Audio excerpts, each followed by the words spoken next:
नमस्कार साथियों, मैं अमरेश और आप आ चुके हैं अपने प्यारे परिवार बिहार एजुकेशन नेटवर्क पर। मैंने थोड़ी देर पहले लाइव आने का कोशिश किया था, लेकिन नेटवर्क इशू के कारण लाइव नहीं हो पाया, जिसके कारण यह जो पहला चैप्टर का ऑब्जेक्टिव सेशन है आज रसायन शास्त्र का, वह वीडियो के माध्यम से आप लोगों के बीच रख रहा हूं। तो चलिए शुरू करते हैं बिना समय व्यर्थ किए हुए। पहला क्वेश्चन है बच्चा, निम्न में कौन विस्थापन अभिक्रिया नहीं है? अच्छे से पढ़िएगा, यहाँ पर नहीं लिखा हुआ है। पहला देखिए, FeCuSO4 दोनों आपस में क्रिया कर रहा है और यहाँ FeCu को विस्थापित करके खुद SO4 के साथ चल जा रहा है, मतलब यह विस्थापन अभिक्रिया है।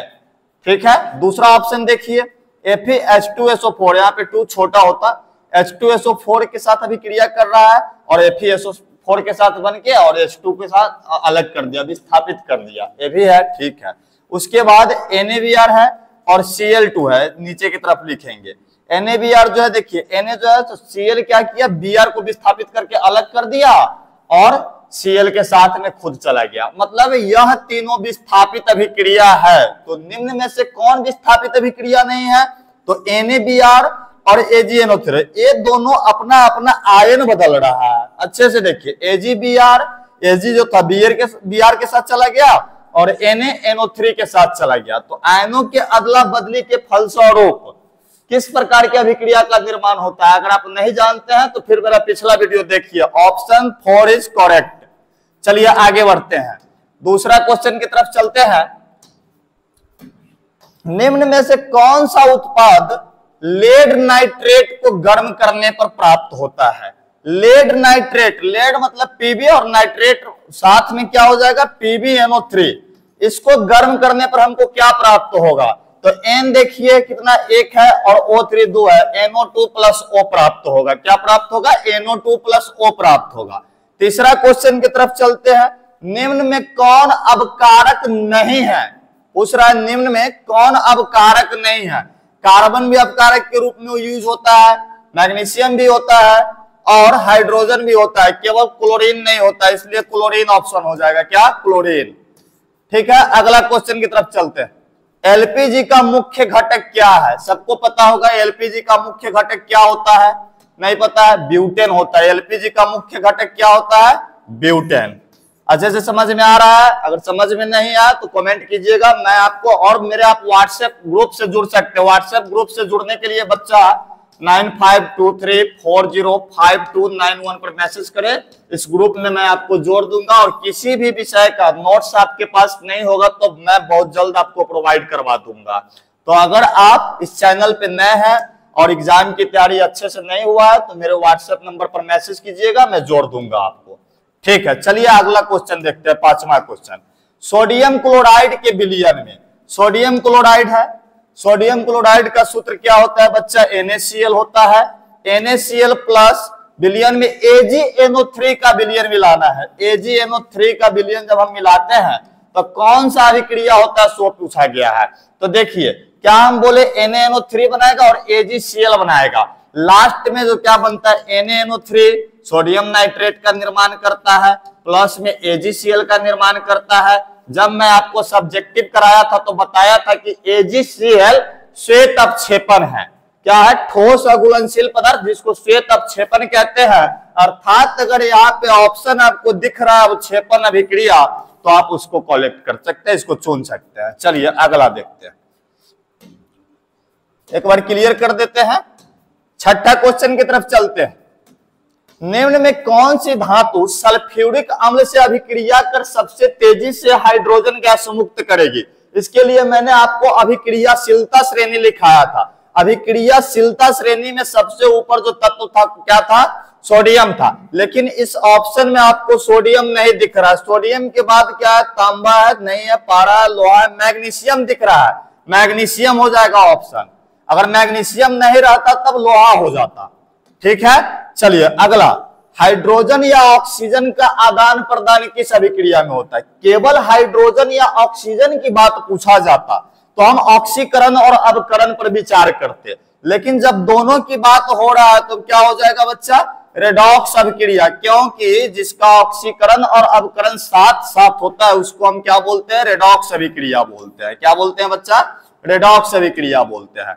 बहुत अच्छा। 2 बिलियन को मिलाने से प्राप्त ठोस प्रतिफल क्या कहलाता है? अब भी 2 बिलियन हम लोग ऊपर वाले क्वेश्चन में मिलाए थे। देखिए यहाँ पे एक क्वेश्चन था, सोडियम क्लोराइड के बिलियन, NaCl और AgNO3 का बिलियन, दोनों बिलियन को मिलाए थे और मिलाने से हमको क्या पूछ रहा है, क्या मिलता है? तो 2 बिलियन के मिलाने से जो ठोस प्रतिफल मिलता है, ठोस पदार्थ जिसको हम श्वेत अवक्षेपण कहते हैं, अर्थात इसको हम क्या बोलेंगे? अवक्षेप बोलेंगे। क्या बोलेंगे बच्चा? 2 बिलियन के मिलाने से जो पदार्थ मिलता है उसको क्या बोलेंगे? अवक्षेप बोलेंगे। क्या? अवक्षेप बोलेंगे। यह ठोस अघुलनशील होता है। बहुत अच्छा, ठीक है, आगे चलिए। आगे है बच्चा, निम्न में कौन ऑक्सीकारक है? ऑक्सीकारक और अवकारक जब हम आपको पढ़ाए थे तो इसका 2 बात बताए थे। ऑक्सीकारक का मतलब या तो ऑक्सीजन का संयोग हो जाए या हाइड्रोजन का निष्कासन हो जाए। देखिए निकलता हुआ तो आपको दिख नहीं रहा है, लेकिन एक चीज दिख रहा है कि सी में ओ मिल रहा है, तो इसका ऑप्शन सेकेंड इज करेक्ट हो जाएगा। चलिए आगे बढ़ते हैं।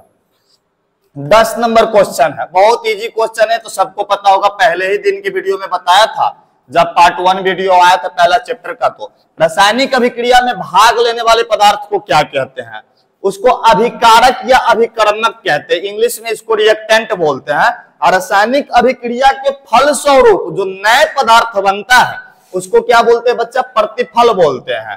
ठीक है, अब अगला क्वेश्चन की तरफ बढ़ते। 11 नंबर क्वेश्चन में पूछा, रासायनिक समीकरण में जलीय विलयन को किस प्रतीक द्वारा दर्शाया जाता है? तो रासायनिक समीकरण में उस दिन आपको बताए थे, जब रासायनिक समीकरण को और अधिक लाभदायक बनाने की हम बात कर रहे थे, तो ठोस रहेगा तो S लिख देंगे, उसके बाद यहाँ पर L है, ये लिक्विड के लिए है, और ये G है गैस के लिए। यहाँ पर बच्चा आपको ऑप्शन कोई नहीं मिल रहा है, AQ लिखा होना चाहिए था, SQ लिख दिया है। इक्वस के मतलब जलीय विलयन होता है। क्या?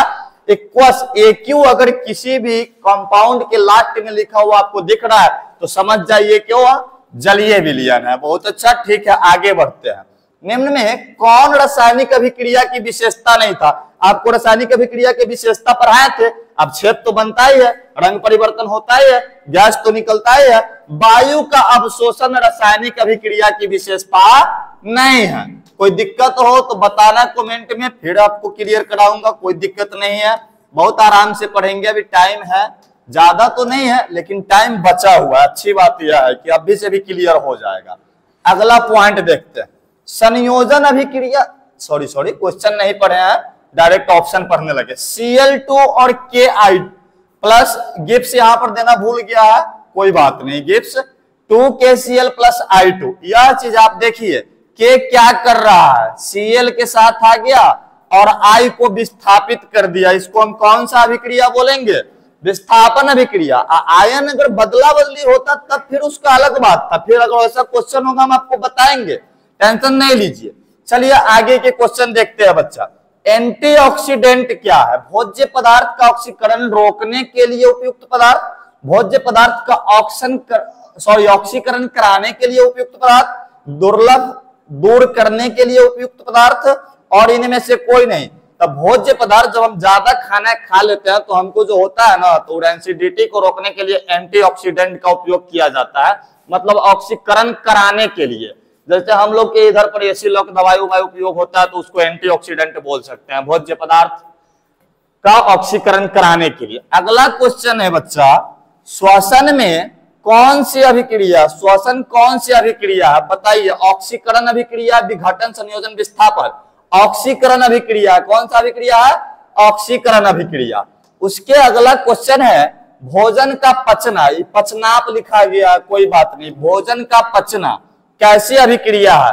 अब बताएंगे सब लोग कि भोजन का पचना उभय विस्थापन होगा नहीं, प्रकाश रासायनिक होगा नहीं, संयोजन होगा नहीं, तो होगा क्या भाई? तो होगा ऑक्सीकरण अभिक्रिया। क्या होगा? ऑक्सीकरण अभिक्रिया। कोई दिक्कत हो कमेंट करेगा। फिर से बोल रहा हूं, चैनल पे नए हो तो सब्सक्राइब कर देना ताकि नए नए वीडियो बनाने के लिए हमें ऊर्जा प्राप्त होता रहे। एक सेकेंड बच्चों, हो जाएगा। थोड़ा सा यहाँ पर प्रॉब्लम हो गया है ना, कीड़ा उड़ जाता है जिसके कारण दिक्कत हो जाता है। हट गया। चलिए, तो हम कहां पर थे? यहाँ पर ऑक्सीकरण हो गया था। 17 नंबर क्वेश्चन, अभिक्रिया CuO plus H2 gives Cu plus H2। H2O किस प्रकार की अभिक्रिया है?